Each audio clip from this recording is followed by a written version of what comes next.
అయ్యో అయ్యో అయ్యో బాబు చూడండి బాబు చూడండి ఆయన మంచం మీద ముసుగులో అమ్మాయి అబ్బాయి కింద వాళ్ళ తాలూకు దుస్తులు శోభనం అయిపోయినట్టే ఉంది.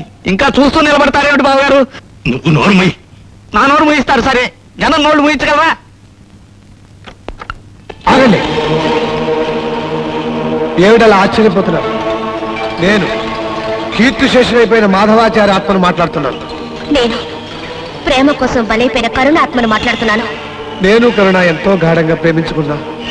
మతం పేరుతో మా ఇద్దరిని ఘోరంగా విడదీశారు. మా చావుకి కారకులు కూడా అయ్యారు. ఆశలు తీరని మేము ప్రేతాలమయ్యాం. రాధాప్రభువులను ఆవహించాం. ఏం జరగకూడదని ఆశించి మీరు మమ్మల్ని చంపేశారో వీళ్ళ విషయంలో అదే ఈరోజు జరిగిపోయింది. మేము ఏ కోరికనైతే తీర్చుకోకుండా చనిపోయామో ఆ కోరికను నెరవేర్చుకోవడానికి వీళ్ళ శరీరాల్లో ప్రవేశించి ఈవేళ ఆ కోరికను కూడా తీర్చుకున్నాం. అందువల్ల మా కోరిక నెరవేరింది. ప్రభురాధులను ఇన్నాళ్లు ఆవహించి వాళ్ళకి ఎన్నో ఇబ్బందులు కలిగించాం. వారికి మా కృతజ్ఞతలు. ఇక మేము వాళ్ళ శరీరాన్ని వదిలిపెట్టేస్తున్నాం. జూన్లకటక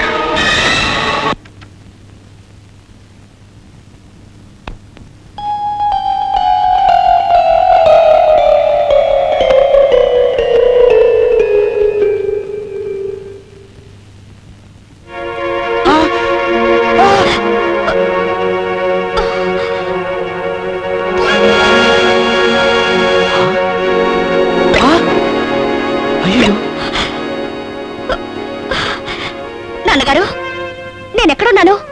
ఈ మంచం ఏమిటి? అసలు ఏం జరిగింది? ఈ జనం ఏమిటి? చెప్పండి నాన్నగారు. ఏం చెప్పమంటావమ్మా, ఏం చెప్పమంటావు? మంచం మీద ఒట్టి పడుకోవటం అయితే పర్వాలేదు, స్వయానా నా నేలగోడలు బతికిలా అయిపోయిందని చెప్పడానికి పక్షవాతం వచ్చి నా నోరు పడిపోయినా బాగుండు.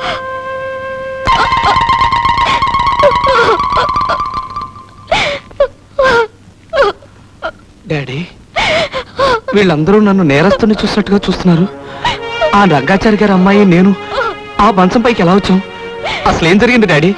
నీ కన్న తండ్రినైన పాపానికి మంచం మీద నువ్వు చేసిన పాపకార్యాలన్నీ నా నోటితో నేనే నీకు వర్ణించి చెప్పే గతి పట్టించావురా.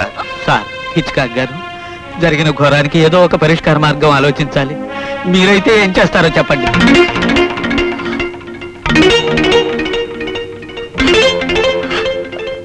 తప్పెవరిదైనా జరిగిందేదో జరిగిపోయింది. నేను ఆడదాన్ని. నా జీవితం పాడు చేయొద్దు. నన్ను పెళ్లి చేసుకో ప్లీజ్. ఈ పెళ్లి ఒప్పుకో.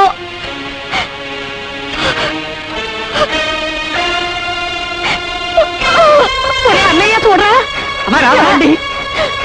మీరు అన్నట్టు అది ఏ హైత్యం చేసుకుంటుందో ఏమిటో నాకేదో భయంగా ఉందండి. ఆ పిల్ల ఏడుస్తుంది కదా, నా పిల్లతో నా పెళ్లి జరిపించద్దు. మా డాడీ నమ్మకాలే నా నమ్మకాలు. నేను ఆ పిల్లని పెళ్లి చేసుకోను. నన్నుగా బ్రతకనివ్వండి. ఒక ఆడపిల్ల జీవితాన్ని పాడు చేసిన తర్వాత ఎందుకురా బ్రతకడం? నీ నాన్న మతాన్ని నమ్ముకున్నాడు కానీ మానవత్వాన్ని వదులుకోలేదురా.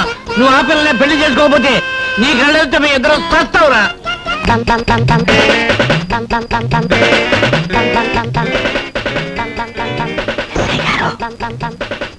ఎస్ఐ గారు, మీరు నన్ను అపార్థం చేసుకున్నారు కానీ ఎలా ఉంది నా యాక్షన్? చెప్తా ఉండు. సీన్ మధ్యలో ఎవడని వస్తాడా? తప్పైపోయింది, క్షమించండి. సీన్ అయిపోయిన తర్వాత వస్తాను. ఈయనెక్కడ ఎస్ఐ? కొడతాడో తడతాడో తెలీదు.